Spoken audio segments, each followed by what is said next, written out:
Hello everyone, कैसे हो आप सभी। आशा करता हूँ स्वस्थ होंगे और अपनी तैयारी अच्छे से कर रहे होंगे। यूपी पुलिस जो कांस्टेबल की वैकेंसी है उसकी एग्ज़ाम डेट आप ये मत सोचना कि एग्ज़ाम ज़्यादा डिले होगा। आपका लगभग ये एग्ज़ाम जो ये होमगार्ड की वैकेंसी आई है यूपी होमगार्ड की, इसके बाद ही एग्ज़ाम होना है उसका, ठीक है ना। और आपको ज़्यादा टाइम नहीं मिलेगा, ज़्यादा से ज़्यादा 4 से 5 महीने मुश्किल से मिलेगा। तो 4 से 5 महीने में आपकी अच्छी तैयारी भी होती जाएगी। लेकिन आज आप इतना ढील मत दे देना कि आपको एग्ज़ाम फिर डेट आने पर फिर आपको लगे कि आप तैयारी हो जाएगी। नहीं, ऐसा दोस्त नहीं है।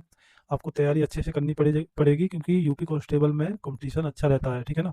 आइए हम अपने क्वेश्चनों की तरफ चलते हैं। क्वेश्चन आज 28 जनवरी है और 28 जनवरी के जितने भी इंपॉर्टेंट क्वेश्चन बनने वाले हैं करंट अफेयर के, उसको हम देखने वाले हैं। तो चलिए हम क्वेश्चनों की तरफ चलते हैं। पहला प्रश्न है हमारा, हाल ही में जनवरी 2026 में भारत ने चल रहे स्वास्थ्य सेवा सहयोग के हिस्से के रूप में कैंसर रोगियों का समर्थन करते हुए जीवन रक्षक कैंसर दवाएं यानी कि किस देश को भेजी गई हैं भारत के द्वारा। पहला ऑप्शन है 4.5 टन मालदीव, बी ऑप्शन है 5.5 टन नेपाल, सी ऑप्शन है आपका 3.5 टन भूटान और डी ऑप्शन है आपका 7.5 टन अफगानिस्तान। तो इसका जो सही उत्तर हो जाएगा वो हो जाएगा डी ऑप्शन, अफगानिस्तान को 7.5 टन अभी हाल ही में स्वास्थ्य स्वास्थ्य से संबंधित यानी कैंसर रोगियों को ये दवाएं भेजी गई हैं। और किस देश को भेजी गई हैं? अफगानिस्तान को। तो इसका डी ऑप्शन सही हो जाएगा। आइए दोस्त, हम दूसरे प्रश्न की तरफ चलते हैं। दूसरा प्रश्न होगा हमारा, किस देश ने एआई बेसिक एक्ट पारित किया है, जो दुनिया का पहला व्यापक एआई शासन कानून है। तो एआई से संबंधित जितने भी सवाल हैं उनको आप नोट करते जाइए। एआई से देखो, भविष्य में एआई बहुत बड़ा इफेक्ट डालेगा हर क्षेत्र में। तो एआई से जितने भी रिलेटेड सवाल हैं उनको आप देखते जाइए। पहला ऑप्शन है आपका संयुक्त राज्य अमेरिका, दूसरा ऑप्शन है जर्मनी, सी ऑप्शन है दक्षिण कोरिया और डी ऑप्शन है जापान। तो इसका जो सही उत्तर हो जाएगा वो हो जाएगा दक्षिण कोरिया। तो दक्षिण कोरिया द्वारा पहला एआई बेसिक एक्ट पारित किया गया है। तीसरा प्रश्न है हमारा, समावेशी शिक्षा शिखर सम्मेलन 2026 हाल ही में कहाँ आयोजित किया गया है। तो अभी हाल ही में समावेशी शिक्षा शिखर सम्मेलन आयोजित किया गया है, वो कहाँ पर किया गया है? वाराणसी पहला ऑप्शन है, बी ऑप्शन है नई दिल्ली, सी ऑप्शन है चेन्नई और डी ऑप्शन है हमारा गांधीनगर। तो इसका जो सही उत्तर हो जाएगा वो हो जाएगा नई दिल्ली। बी ऑप्शन आपका सही है। तो समावेशी शिक्षा शिखर सम्मेलन 2026 का आयोजन नई दिल्ली में किया गया है। चौथा प्रश्न है हमारा, 16 जनवरी 2026 को सप्ताह में भारत का कुल विदेशी मुद्रा भंडार कितना था? 650 अरब अमेरिकी डॉलर से अधिक, 800 अरब अमेरिकी डॉलर से अधिक, सी ऑप्शन है 701 अरब अमेरिकी डॉलर से अधिक या डी ऑप्शन है आपका 720 अरब अमेरिकी डॉलर से अधिक। तो इसका जो सही उत्तर हो जाएगा वो हो जाएगा सी ऑप्शन, 701 अरब अमेरिकी डॉलर से अधिक हुआ है। आइए हम अगले क्वेश्चन की तरफ चलते हैं। अगला क्वेश्चन है हमारा, भारत और इजराइल के बीच हाल ही में हस्ताक्षरित संयुक्त मंत्री स्तरीय आशय घोषणा पत्र का मुख्य उद्देश्य किस क्षेत्र में सहयोग को बढ़ावा देना है? तो ये समझौता हुआ है भारत और इजराइल के बीच। पहला ऑप्शन है अंतरिक्ष और रक्षा के क्षेत्र में, बी ऑप्शन है मत्स्य पालन और जलीय कृषि के क्षेत्र में, सी ऑप्शन है सौर ऊर्जा के क्षेत्र में और डी ऑप्शन है आपका सेमी कंडक्टर निर्माण के क्षेत्र में। तो इसका जो सही उत्तर हो जाएगा वो हो जाएगा बी ऑप्शन, मत्स्य पालन एवं जलीय कृषि के बीच में समझौता भारत और इजराइल के बीच हुआ है।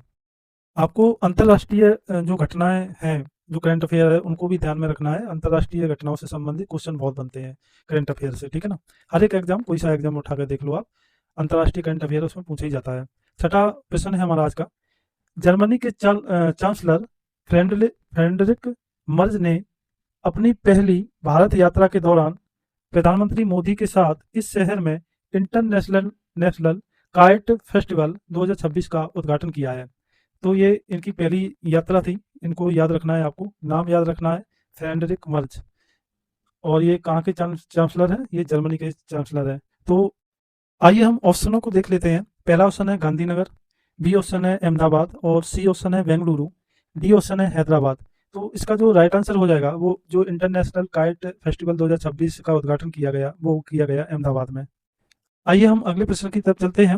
देखो, ज़्यादा बड़ी क्लास नहीं होगी करंट अफेयर की। आप ऐसा मत किया करिए कि आप 2-2 घंटे 1.5 घंटे करंट अफेयर को ही दे रहे हैं और सब्जेक्ट आपको देखो, करंट अफेयर भी उतना ही इंपॉर्टेंट है और सब्जेक्ट भी उतनी इंपॉर्टेंट है, ठीक है ना। तो हमें केवल 10 से 15 मिनट देना है डेली करंट अफेयर का, और डायरेक्ट सवाल आपको मिलेंगे। आप क्वेश्चनों का लेवल देख रहे होंगे कि अपने देखो, अपने को फालतू के क्वेश्चन नहीं करने हैं, हमें वही क्वेश्चन करने हैं जो एग्जाम से रिलेटेड कहते हैं और एग्जाम में आ सकते हैं। चलिए हम बातें नहीं करते हुए अगले क्वेश्चन की तरफ चलते हैं। अगला प्रश्न है हमारा, भारत की ब्रिक्स अध्यक्षता 2026 के लिए आधिकारिक तौर पर लॉन्च की गई थीम क्या है? तो भारत ब्रिक्स की अध्यक्षता करेगा 2026 में। इसकी जो थीम है वो क्या है? पहला ऑप्शन है साझा भविष्य के लिए सहयोग, बी ऑप्शन है लचीलेपन, नवाचार, सहयोग और धारणता के लिए निर्माण, सी ऑप्शन है समावेशी विकास और वैश्विक शांति, और डी ऑप्शन है ब्रिक्स एट द रेट 20, निरंतरता और एकीकरण। तो इसका जो सही उत्तर हो जाएगा वो हो जाएगा हमारा बी ऑप्शन। जो ये थीम है वो है लचीलेपन, नवाचार, सहयोग और धारणता के लिए निर्माण। आइए दोस्तों हम अगले प्रश्न की तरफ चलते हैं। अगर क्लास अच्छी लग रही है तो एक लाइक तो बनता है यार, लाइक जरूर किया करिए क्लास को। 8वां प्रश्न है हमारा, भारतीय ओलंपिक संघ यानी कि IOA ने हाल ही में किसे राष्ट्रीय ओलंपिक अकादमी NOA का निदेशक नियुक्त किया है? पहला ऑप्शन है अभिनव बिंद्रा, बी ऑप्शन है PT उषा, सी ऑप्शन है गगन नारंग और डी ऑप्शन है नीरज चोपड़ा। तो इसका जो सही उत्तर हो जाएगा वो हो जाएगा दोस्त सी ऑप्शन, गगन नारंग को अभी हाल ही में राष्ट्रीय ओलंपिक अकादमी का निदेशक नियुक्त किया गया है। आइए दोस्त हम अगले प्रश्न की तरफ चलते हैं जो हमारा नवा प्रश्न होगा आज का। नवा प्रश्न है, वर्क प्लेस काउंसलिंग फर्म अवतार की top cities for women in India 2025 report के अनुसार भारत में सर्वाधिक महिला अनुकूलन शहर किसे घोषित किया गया है? देखो, महिलाओं से रिलेटेड जितने भी क्वेश्चन होते हैं वो एग्जाम के लिए इंपोर्टेंट हो जाते हैं, ऐसे क्वेश्चनों को याद रखा करें आप। तो इसका जो सही उत्तर हो जाएगा, देख लेते हैं सही उत्तर इसका क्या होगा। पहला ऑप्शन है चेन्नई, बी ऑप्शन है पुणे और सी ऑप्शन है हैदराबाद, डी ऑप्शन है बेंगलुरु। इसका जो राइट आंसर हो जाएगा वो हो जाएगा डी ऑप्शन बेंगलुरु। तो बेंगलुरु शहर को महिला अनुकूलन शहर घोषित किया गया है। चलिए हम आज के लास्ट क्वेश्चन की तरफ चलते हैं जो हमारा 10वां क्वेश्चन होगा। 10वां प्रश्न है हमारा, यूरोपीय अंतरिक्ष एजेंसी तथा नासा द्वारा हाल ही में किस प्रमुख मिशन को आधिकारिक तौर पर रद्द कर दिया गया है?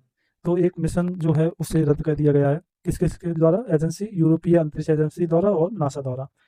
पहला ऑप्शन है आर्टेमिस मिशन, और बी ऑप्शन है मार्स सैंपल रिटर्न मिशन, और सी ऑप्शन है वीनस ऑर्बिटर मिशन, और डी ऑप्शन है यूरोपा क्लियर।